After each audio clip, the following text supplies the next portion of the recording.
ಜಿಲ್ಲಾ ಮತ್ತು ತಾಲೂಕು ಆಡಳಿತದ ಸಹಯೋಗದೊಂದಿಗೆ ಕ್ಷೇತ್ರದ ಶಾಸಕಿ ಹಾಗೂ ಕರಕುಶಲ ಅಭಿವೃದ್ಧಿ ನಿಗಮದ ಅಧ್ಯಕ್ಷರಾದ ಶ್ರೀಮತಿ ರೂಪಕಲಾ ಎಂ ಶಶಿಧರ್ ಅವರ ಅಧ್ಯಕ್ಷತೆಯಲ್ಲಿ ಸುಂದರಪಾಳ್ಯದ ಅಮರಾವತಿ ಕಲ್ಯಾಣ ಮಂಟಪದಲ್ಲಿ ಇಂದು ಸರ್ಕಾರದ ಗ್ಯಾರಂಟಿ ಯೋಜನೆಗಳ ಅನುಷ್ಠಾನ ಮತ್ತು ಸಾಂಸ್ಥಿಕ ಕಾರ್ಯವಿಧಾನಗಳನ್ನು ಪರಿಣಾಮಕಾರಿಯಾಗಿ ಫಲಾನುಭವಿಗಳಿಗೆ ತಲುಪಿಸಿರುವ ಬಗ್ಗೆ ಕ್ಯಾಸಂಬಳ್ಳಿ ಹೋಬಳಿ ಮಟ್ಟದ ಕಾರ್ಯಕ್ರಮವನ್ನು ಹಮ್ಮಿಕೊಳ್ಳಲಾಗಿತ್ತು.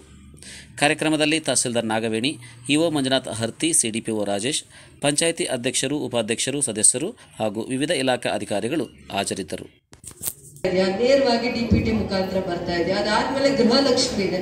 ಗೃಹಲಕ್ಷ್ಮಿ ಯೋಜನೆ ಕೂಡ ಆರ್ಥಿಕವಾಗಿ ಹೆಣ್ಮಕ್ಕಳನ್ನ ಸದೃಢ ಮಾಡಬೇಕು ಅನ್ನುವಂಥದ್ದು ಒಂದು ದೂರದೃಷ್ಟಿ.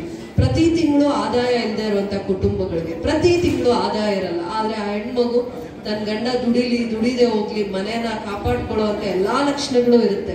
ಯಾವ್ದೋ ಒಂದ್ ತಿಂಗಳು ಬಹಳ ಕಷ್ಟ ಆಗಿರುತ್ತೆ, ಆದಾಯ ಇರಲ್ಲ, ಬಂದಿರೋ ಆದಾಯಕ್ಕಿಂತ ಖರ್ಚು ಜಾಸ್ತಿ ಇರುತ್ತೆ. ಅಂತ ಸಂದರ್ಭದಲ್ಲಿ ಆ ಮನೆ ಗೃಹಿಣಿ ಗೃಹಲಕ್ಷ್ಮಿನೇ ಆ ಮನೆನ ಸರಿ ತೂಗಿಸ್ತಾ ಇರ್ತಾರೆ. ಈ ತಿಂಗಳು ಏನೋ ಸಮಸ್ಯೆ ಇದೆ, ಸ್ವಲ್ಪ ಮ್ಯಾನೇಜ್ ಮಾಡೋಣ, ಕೂಡಿಟ್ಟಿರೋದು ಬಳಸ್ಕೊಳ್ಳೋಣ, ಹೇಗೋ ಒಂದ್ ರೀತಿ ಮನೇಲಿರೋರು ತೊಂದರೆ ಕೊಡದೆ ಇರೋ ಆ ಕುಟುಂಬನ ಪೋಷಣೆ ಮಾಡುವಂಥದ್ದು, ರಕ್ಷಣೆ ಮಾಡ್ಕೊಳ್ಳುವಂಥದ್ದು, ಆ ಲಕ್ಷಣ ಯಾರಿಗಿರುತ್ತೆ ಅಂದ್ರೆ ಮನೆಯ ಗೃಹಲಕ್ಷ್ಮಿ ಇರುತ್ತೆ.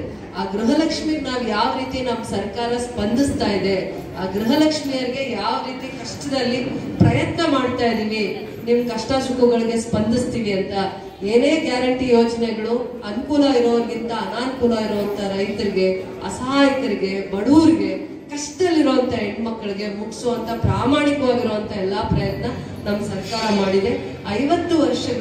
ಕಳೆದ 50 ವರ್ಷಗಳಲ್ಲಿ ಯಾವುದೇ ಕಾರ್ಯಕ್ರಮಗಳು ಬಡವರಿಗೋಸ್ಕರ ಇರ್ತಾ ಇತ್ತು, ರೈತರಿಗೋಸ್ಕರ ಇರ್ತಾ ಇತ್ತು. ಆದ್ರೆ ಈ ರೀತಿ ನೇರವಾಗಿ ಒಂದು ಅಕೌಂಟ್ಗೆ ಮಧ್ಯವರ್ತಿಗಳಿಲ್ದೆ ನೀವ್ ಯಾರ ಮನೆ ಬಾಗಿಲ್ಗೂ ಯಾವ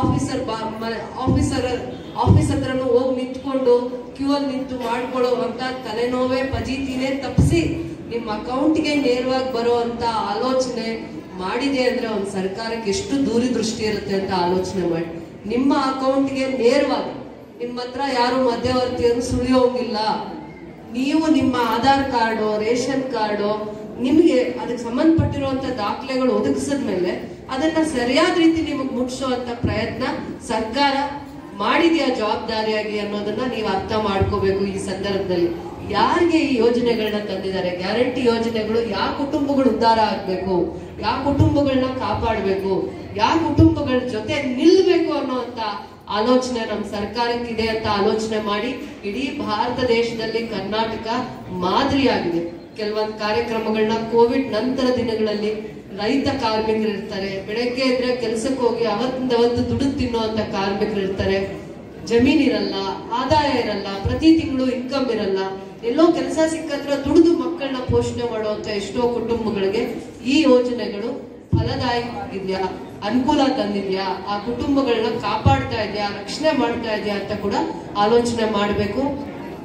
5 ಗ್ಯಾರಂಟಿ ಪ್ರೋಗ್ರಾಮ್ ನ ಕೊಟ್ಟು ಬೇರೆ ನಿಮ್ ಕಷ್ಟ ಸುಖಗಳಿಗೆ ಸ್ಪಂದಿಸದೇ ಇದ್ರು ನಿಮಗೆ ಬೇಜಾರಾಗತ್ತಾ ಇಲ್ವಾ? ಆಗಲ್ವಾ? ಗ್ಯಾರಂಟಿ ಪ್ರೋಗ್ರಾಮ್ ಕೊಟ್ಟಿದ್ದೀವಿ, ಮನೆಗೆ 10 kg ರೇಷನ್ ಬರುತ್ತೆ, ಆ ಕುಟುಂಬಕ್ಕೆ 2,000 ನಿಮ್ಗೆ ದುಡ್ಡು ಬರುತ್ತೆ, ಕರೆಂಟ್ ಬಿಲ್ ಕಟ್ಟೋಂಗಿಲ್ಲ, ವಿಶೇಷವಾಗಿ ತಿಂಗಳು ಕರೆಂಟ್ ಬಿಲ್ ಕಟ್ಟಬೇಕಾಗಿತ್ತು, ಹೌದಾ ಇಲ್ವಾ? ಅವ್ರು ಏನ್ ಮಾಡ್ತಾ ಇದ್ರು, 1 ತಿಂಗಳು 2 ತಿಂಗಳು ನಾವು ಕರೆಂಟ್ ಬಿಲ್ ಕಟ್ಟಲಿಲ್ಲ ಅಂದ್ರೆ ಮಕ್ಕಳಿಗೆ ಎಕ್ಸಾಮ್ ಬರ್ತಾ ಇತ್ತು ಫೆಬ್ರವರಿ ಮಾರ್ಚ್ ಅಲ್ಲಿ. ಆ ಓದ್ಕೊಳ್ಳೋ ಟೈಮ್ ಕರೆಕ್ಟ್ ಆಗಿ ಕಟ್ ಮಾಡ್ತಾ ಇದ್ರು, 5-6 ತಿಂಗಳದ್ದು ಒಟ್ಟಿಗೆ ಕಟ್ತಾರೆ ಅಂತ. ಅವ್ರಿಗೆ ನಮ್ಮ ಮನೆ ಪರಿಸ್ಥಿತಿ ಗೊತ್ತಿರಲ್ಲ, ಆ ಮನೆಯಲ್ಲಿ ದುಡಿಯೋ ಅಂತವ್ರ ಪರಿಸ್ಥಿತಿ ಏನಿದೆ, ಅಥವಾ ಆ ಮನೆಯಲ್ಲಿ ಆದಾಯ ಕಡಿಮೆ ಇದೆಯಾ, ಯಾಕೆ ಕಟ್ಟಿಲ್ಲ. ಬಡವರಿಗೆ ಜಾಸ್ತಿ ಸ್ವಾಭಿಮಾನ, ಯಾರತ್ರ ಸಾಲ ಇಟ್ಕೊಳ್ಳಲ್ಲ, ಊಟ ಹಾಕೋಣ, ಚೆನ್ನಾಗಿ ಓದಿಸೋಣ ಅನ್ನುವಂತ ತಾಯಿ ಮನಸ್ಸು ನಿಮ್ಗಿರುತ್ತೆ.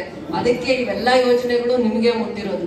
ಶಕ್ತಿ ಯೋಜನೆ ಇರ್ಬೋದು, ಗೃಹ ಜ್ಯೋತಿ ಇರ್ಬೋದು, ಗೃಹಲಕ್ಷ್ಮಿ ಇರ್ಬೋದು, ಅನ್ನಭಾಗ್ಯ ಇರ್ಬೋದು, ಇವೆಲ್ಲ ಒಂದಲ್ಲ ಒಂದ್ ರೀತಿ ಆ ಮನೆಗೆ ಯಾಕೆ ಬರ್ತಾ ಇದೆ ಅಂತಂದ್ರೆ ನಿಮಗೆ ಅಷ್ಟು ಗೌರವ ಸರ್ಕಾರ ಕೊಡ್ತಾ ಇದೆ ಅಂತ ಅರ್ಥ ಮಾಡ್ಕೊಳ್ಳಿ.